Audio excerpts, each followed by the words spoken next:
Another Belgian Grand Prix has come and gone at Spa. Nathaniel Saunders is here with me to look back on some of the excitement that we did see. And of course, it ended with yet another Lewis Hamilton win. Nate, we'll get to that a little later, but I suppose we can lead with Ferrari because week in, week out, we're constantly talking about, can things get any worse for them? And I think they've peaked this weekend. Really and truly, it just got really bad. So what do you put that down to? And did you even expect it to be this bad for them?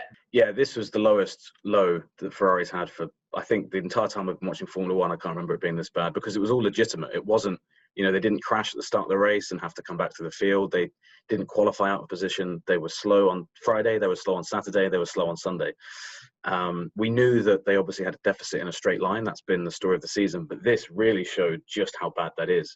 They were fighting amongst the teams that they supply engines to. For the end of that race, you had Leclerc was fighting the Haas guys.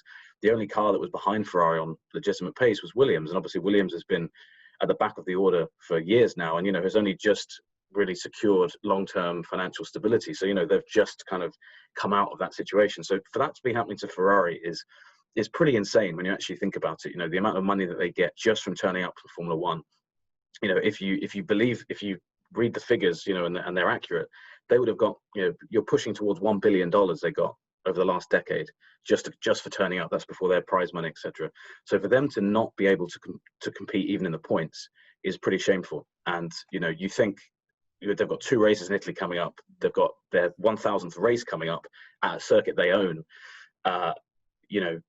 The prospects don't look too great there. So it's beyond the point of even kind of enjoying I've been a Ferrari fan before I was a journalist, and I know a lot of people have a soft spot for Ferrari, but at the moment there's just nothing good about watching Ferrari race in Formula One. It's just so bad, and you can't see it getting any better anytime soon. That's what I was probably going to try to ask you if you could see, even a tiny bit of a silver lining at the end of the tunnel. Because for weeks we've been talking about, despite the low expectations that we did have for Ferrari, Charles Leclerc has managed to at least overperform with that car. But today, what we saw, it just shows that this has to be rock bottom. Yeah, 100%. And the only silver lining for them was that at one point, Vettel and Leclerc nearly crashed into each other. So the only silver lining from the race was that they didn't do that.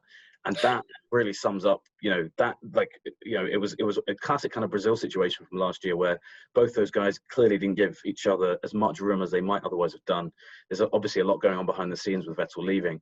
But yeah, this was just a race. I mean, both their body language after the race was fascinating. I think Vettel's probably thinking he's not that sad now, maybe to be seeing the back of that team. What was fascinating was they kept showing Carlos Sainz on the McLaren pit wall. He didn't start the race because he had an exhaust failure on his way to the grid. But I wonder what he's thinking. He's obviously leaving McLaren, which is on that upward trajectory, and he's now joining this team, which can't even fight for points at a place like Spa. So yeah, and Monza, of course, is famous for just being basically a lot of long straights connected by a few little chicanes. So it's not going to get any better there. And at Mugello, it might be a bit better, but again, they're just not competitive anywhere. So yeah, I think the end of the season can't come soon enough. But as we know, it's just flat out racing between now and December. So that's not coming anytime soon. All right, well, I suppose let's change to something a little bit happy. We keep saying how we love talking about Daniel Ricciardo, and we don't get to talk about him enough. We finally get to talk about him a bit today, because even though the podium finishes were exactly as many would have expected and what we've been seeing for the last couple of weeks, he was this close to getting on that podium, but still a good race overall from the Aussie, wasn't it? Yeah, really great race. And it's a shame as well because he has a bet going currently with Renault's Cyril Abiteboul, the team boss. I know you're a big tattoo fan, Alexis, but if he gets on the podium, he gets to design a tattoo for Cyril Abiteboul. And he was so close to it at the end. He was catching up with Max Verstappen.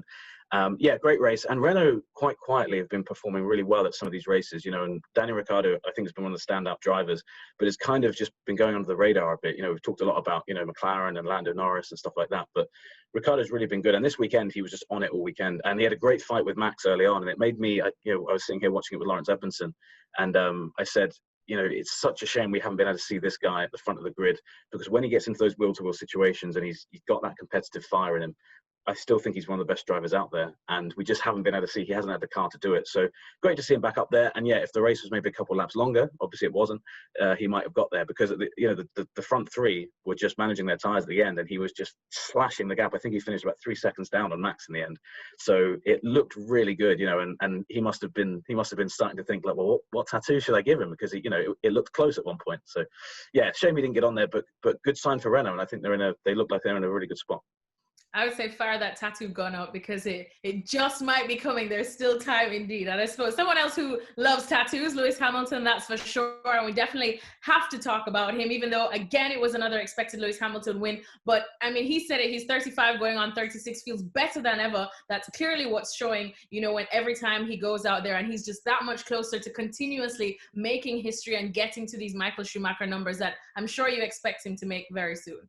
Yeah, well, I mentioned Ferrari's 1000th race earlier. That looks, if he wins in Monza, he'll match Schumacher at Ferrari's own circuit at its 1000th race, which feels quite fitting for this Ferrari season, because, you talked about lows. That would feel quite like, somebody like rubbing it in, really, kicking a team when it's down. But yeah, Lewis is just getting better and better, and he seems to have reached that level of performance now where he just isn't going to lose races, where something needs to happen to the car, or he might qualify second occasionally, but, part of that as well is you can see Bottas is just defeated, and it's a shame. Bottas is a very nice guy, but I think the kind of hype around Bottas has just gone through the floor over the past couple of seasons. People kind of thought maybe he could be a championship contender, but he's making me miss Nico Rosberg. We used to criticize Nico Rosberg at the time, but he was showing just how good Nico Rosberg was, because he was able to consistently take that fight to Lewis, and obviously Bottas just isn't doing that, and he's still behind Max Verstappen in the championship, which is pretty insane when you think about it, given just how good that Mercedes has been all year. But also speaks volumes to how well Max has been doing as well. But yeah, not a great race. It was a shame, because Spa-Francorchamps is one of the best circuits out there, and yet you have these front three guys at the end, they're kind of cruising around trying to manage their tyres, and all of them spoke about that after the race, kind of saying, like, it's a shame such a great event is kind of marked with them doing that. So it wasn't the most entertaining race to watch, and a great race for Formula One to kind of look at and say, well, look, we clearly have some issues still in terms of fixing racing. We still see some great races as we've seen this season, but a place like Spa, you want it to be entertaining, you want it to be thrilling, and just wasn't today. And again, that seemed to fit the narrative of the season out in front. I hoped Max maybe could have made it a bit more interesting, but again, Red Bull really was struggling with not having Albon in a competitive position, because they could have put Mercedes under pressure again. So really the same kind of narratives at the front just keep happening, and hopefully at some point we'll have a different thing to talk about, a bit like in Silverstone when we saw Max win there.